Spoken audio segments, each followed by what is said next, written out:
যে এই যে সন্ধ্যাবেলা চলে আসলাম আমি আমার ছেলের নাস্তা বানানোর জন্য। তো এই তো দেখতেছেন কি বানাচ্ছি, অলরেডি আপনাদের সামনে নিয়ে আসছি। তো দেখতে থাকেন কিভাবে আমি এই লাচ্ছাটা পাক করলাম। সারাদিন খুব ব্যস্ততার মধ্যে কাটলো। তো আসসালামু আলাইকুম রহমতুল্লাহি বারাকাতু। আপনারা সবাই কেমন আছেন? আলহামদুলিল্লাহ, আমি তো খুবই ভালো আছি। তো একটু খালি খারাপ আছে, আমার ছেলেটা খুব বিরক্ত করে, খুব বলতে গেলে খাদক। ও যখন যেটা খাবে তখন সেটা রান্না করে দিতে হবে। তো ফ্রিজের মধ্যে দুধ ছিল, দুধটা বের করে আনলাম, এনে দুধটা নর্মাল করে নিলাম। এরপরে দেখাচ্ছি কিভাবে রান্না করব, অবশ্যই আপনাদেরকে দেখিয়ে দিব সেই ভিডিওটা, তো অবশ্যই দেখে নেবেন। তো সারাদিন আজকে মাথায় মেহেদি দিয়েছিলাম, যেহেতু ঈদের আগ থেকে খুবই ব্যস্ততার মধ্যে দিনটা কাটলো।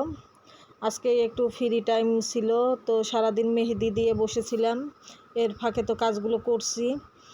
তো যেই গোসলখানায় গেছি ওখানে আমার ছেলে খুব চিল্লাচিল্লি শুরু করছে, তাড়াতাড়ি আসো স্বামী রান্না করে দিয়ে যাও। তো চলে আসলাম আপনাদের মাঝে পুরো ভিডিওটা নিয়ে। এখন আমি এই যে প্রথমে আমি দুধ, এখানে 2 কেজি দুধ আছে, তো আমি 1.5 কেজি নিয়ে নিব অলরেডি। তো 1.5 কেজি দুধটা ঢেলে নিচ্ছি, খুব সুন্দর করে ঢেলে নিলাম। নিয়ে এখন দুধটা আমি একটু ঘন করে নিব। আর আমার মেয়েটা ঘুমিয়ে পড়েছে, ছেলেটা খাওয়ার জন্য খুব উতাল পাতাল করতেছে, সেমাই খাবে। তো এরপরে আমি দুধের মাঝে আমি তেজপাতা দিয়ে দিলাম, আর কিশমিশ এগুলো সব শেষ হয়ে গেছে ঈদের দিনে। এখন আমি গরম মশলা একটু দিয়ে দিব, সাদা এলাচ, লং, দালচিনি দিয়ে এখন দুধটা খুব ভালোভাবে আমি গরম করে নেব। আর এগুলো কিন্তু ঘিয়ে ভাজা সেমাই, আপনাদের ভাইয়া এগুলো অর্ডার দিয়ে বানিয়ে আনে, ওর খুব পছন্দের সেমাই। তো একটু দাম বেশি পড়ে ঘিয়ে ভাজা সেমাইটা, খেতে কিন্তু দারুণ মজা লাগে। তো এই যে দুধের মধ্যে আমি একটুও পানি দেবো না, একটু দুধটা ঘন করে নিব, নিয়ে আমি চিনি দিয়ে দেবো। চিনিটা আগে দিয়ে ব্যবহার করব না। তো কেমন হয় ভিডিওটা অবশ্যই কমেন্টের মাধ্যমে জানাবেন। আর লাচ্ছা সেমাইটা কিন্তু দারুণ মজা লাগে, দারুণ খেতে লাগে। আরও যদি কোয়ালিটিপূর্ণ সেমাইটা হয় আরও কিন্তু মজা লাগে। আর খোলা সেমাইটা অতটা একটা ভালো লাগে না, একটু গন্ধ লাগে। যে খোলা সেমাইটা খাই না, এমনিতেও সেমাইটা দেখে বুঝে খেতে হয়। তো আপনাদের ভাইয়া পরিচিত আছে, তাদের কাছে অর্ডার দিয়ে বানিয়ে নেয় ঈদের আগে, একটু বেশি করে যেন খেতে পারা যায় কিছুদিন ধরে সেমাই।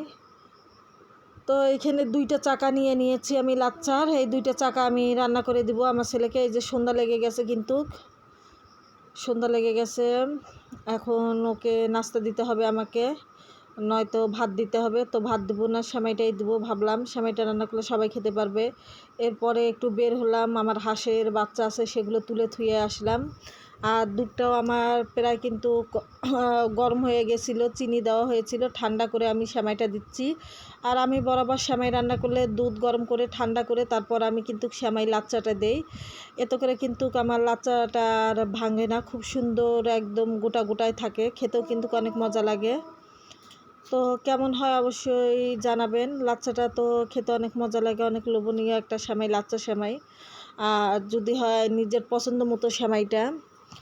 তো এই যে লাচ্চাটা দেখেন, এই যে খুব সুন্দর, এই ঝোলটা কিন্তু অলরেডি থাকবে, যেহেতু দুধটা একদম ঠান্ডা দুধের মধ্যে আমি দিছি। সেমাইটা কিন্তু আমার অলরেডি হয়ে গেছে, একটু পরেই আমি খেতে দিব আমার ছেলেকে, 1 বাটি ভর্তি করে দিব।